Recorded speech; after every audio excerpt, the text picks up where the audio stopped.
Mga kababayan, huwag nyo nang hanapin ang mga pulis sa presinto sapagkat kami ay nasa inyo ng mga telepono. Dial 911, darating kami sa loob ng 5 minuto. Lilingkod sa bawat Pilipino at magbibigay ng tamang impormasyon para sa tahimik at maayos na Pilipinas. Police News Network, alagad ng batas, tagapagtaguyod ng balitang pulis, sandigan ng mamamayan, patnubay ng katotohanan. La Campo Crame, maghahatid ng pinakahuling kaganapan at nagbabagang balita. Ito ang PNN Police News Network. At ngayon, ang inyong mga tagapagbalita. Isang maulang araw, bagong Pilipinas. Ako ang inyong tagapagbalita, tagataguyod ng Balitang Pulis, NUP Loreto Bonifacio Concepcion. Ngayong araw ng Miyerkules, makakasama natin muli bilang special guest co-host si Ms. Roxanne Velasco, former Mrs. Metro Manila and Novel Queen Globe 2024. Magandang umaga sa iyo, Ms. Rox. Magandang umaga po, Sir Eton, at sa ating mga ka-PNN mula Luzon, Visayas at Mindanao.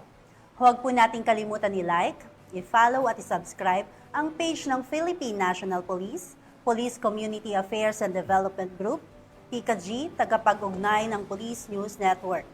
Kami po ay maghahatid sa inyo ng tamang balita, kwento ng pulis at serbisyo para sa mamamayan. At ito ang PNP News Online. Ang pangunahing balita ng Police News Network, alagad ng batas, tagataguyod ng Balitang Pulis.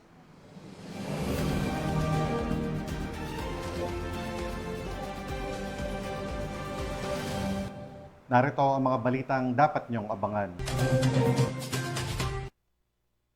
3 milyong pisong halaga ng shabu nasamsam sa isang high-value individual sa Cebu City. 1 milyong pisong halaga ng smuggled cigarettes nasabat sa Maguindanao del Norte. At suspect arestado dahil sa pananaksak sa Cagayan de Oro City.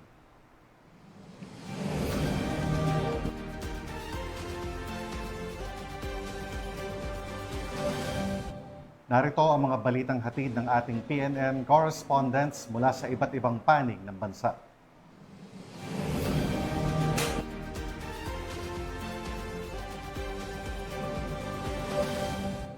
Simulan natin ang balita mula sa bahagi ng Luzon.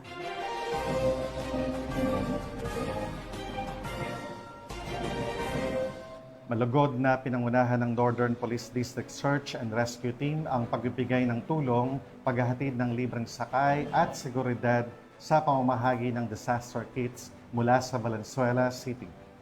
Sa pamamahagi ng disaster kits at pagbibigay ng impormasyon ukol sa kahandaan, tumataas ang antas ng preparasyon ng mga mamamayan sa posibleng sakuna.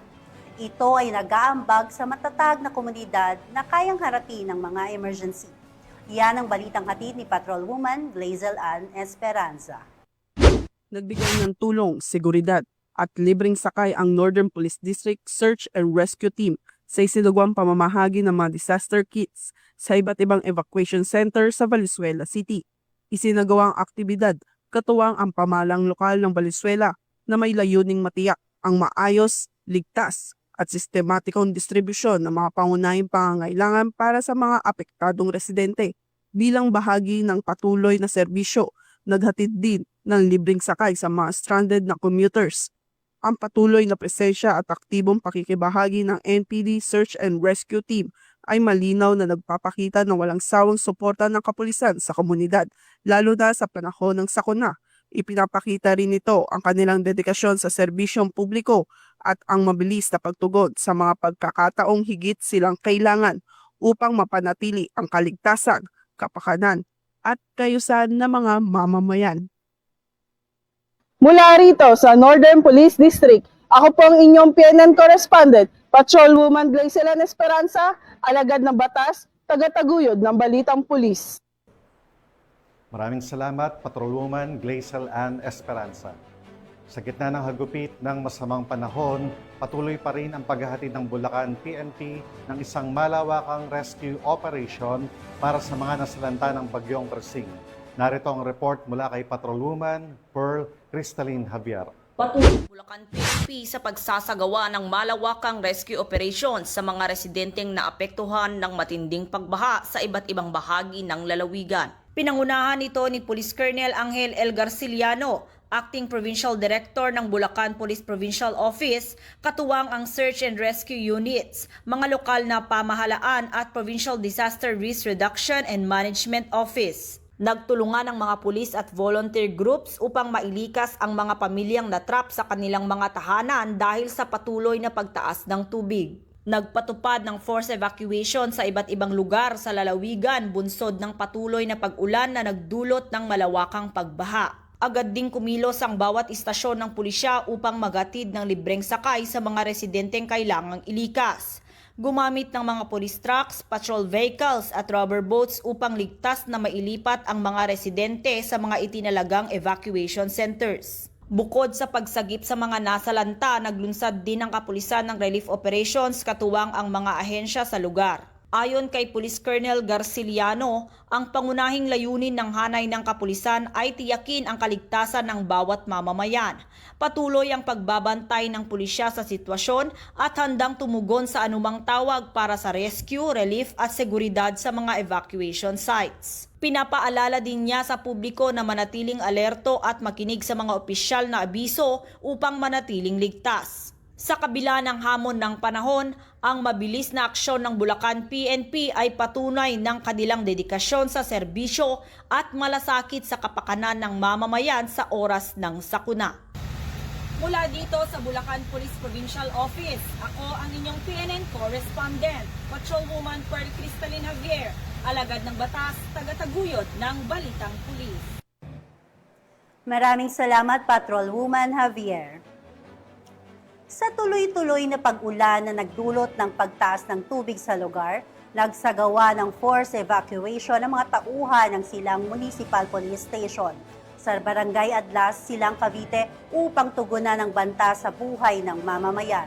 Ang kabuuan ng report mula kay Patrolwoman Priscel May Urbano.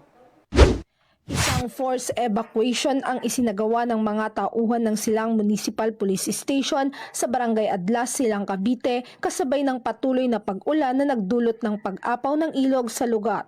Nito lamang ika-22 ng Hulyo taong kasalukuyan. Ang operasyon ay isinagawa sa pakikipagtulungan ng mga kinatawan mula sa lokal na pamahalaan ng Silang Barangay Adlas, Bureau of Fire Protection at Municipal Disaster Risk Reduction and Management Office. Ang mabilis na tugon ay bunsod ng banta sa kaligtasan ng mga residenteng naninirahan malapit sa pampang ng ilog na nanganganib dahil sa pagtaas ng tubig dulot ng walang tigil na buhos ng ulan. Layunin ng operasyon ng matiyak ang kaligtasan ng mga residente at maiwasan ang anumang trahedya sa gitna ng masamang panahon. Ang mga lumikas na pamilya ay pansamantalang dinala sa ligtas na evacuation center na itinalaga ng LGU. Nagpaabot naman ng paalala ang mga kinauukulan sa publiko na maging alerto at makinig sa mga abiso mula sa otoridad lalo na ngayong panahon ng tag-ulan. Mula dito sa Calabarzon, ako ang inyong Police News Network correspondent, Patrolwoman Priscel May Urbano, alagad ng batas, tagataguyod ng Balitang Pulis. Maraming salamat, Patrolwoman Priscel May Urbano. Pulungan ng bagsak ng isang suspect na tinaguriang #1 most wanted person provincial level dahil sa kasong acts of lasciviousness at statutory rape sa Pudtol, Apayao. Ang report mula kay Patrolwoman Melba Langbis.